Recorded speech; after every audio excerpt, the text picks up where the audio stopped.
Aduh, kok semuanya terasa berat banget ya? Ngejar ekspektasi orang, nilai, tugas yang menumpuk. Kalau kayak gini terus, aku capek buat semuanya. Apa aku udah kejauhan ya? Selama ini aku terlalu sibuk mengejar dunia sampai lupa pulang kepada Allah. Hati terasa kosong, hidup terasa berat, dan ternyata aku jauh darinya. Mungkin ini saatnya aku kembali bersujud, kembali meminta, dan kembali menjaga salat.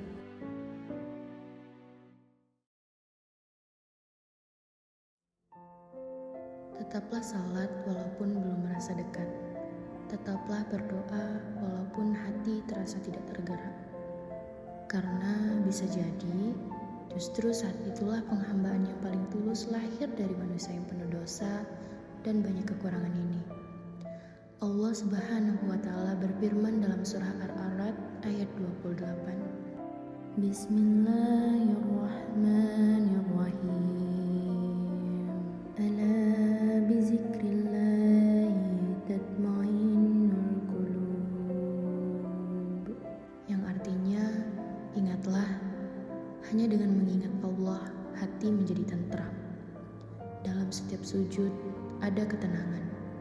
Dalam setiap doa, ada harapan. Dan dalam setiap salat, ada hubungan yang membuat kita merasa tidak sendiri.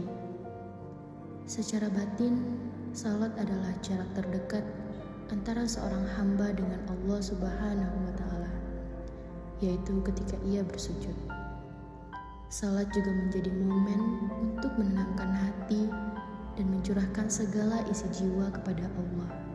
Imam Hasan Al-Basri pernah berkata, "Salatlah, karena salat adalah saat engkau bercerita kepada Allah. Dan ketika Allah berbicara kepadamu, maka bacalah Al-Quran."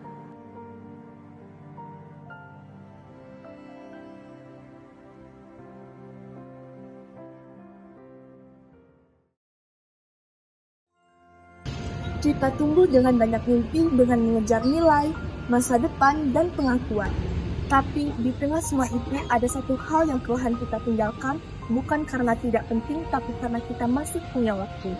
Sebenarnya kita tidak benar-benar meninggalkan sholat. Kita hanya menundanya lagi, dan lagi. Sampai akhirnya kita sadar, yang hilang bukan cuma waktu sholat, tapi rasa butuh kepada Allah dan Dia. Padahal Allah berfirman, "Jadikanlah sabar dan salat sebagai penolongmu." Quran Surat Al-Baqarah ayat 45. Tetapi terkadang kita malah sering menjauh dari satu-satunya hal yang bisa menjadi penolong kita. Saat hati terasa sempit, pikiran penuh, dan hidup terasa berat, kita mencari kelegaan kemana-mana. Padahal mungkin yang kita butuhkan bukan sebuah jawaban, bukan pelarian, tapi satu sujud yang benar-benar kita rasakan.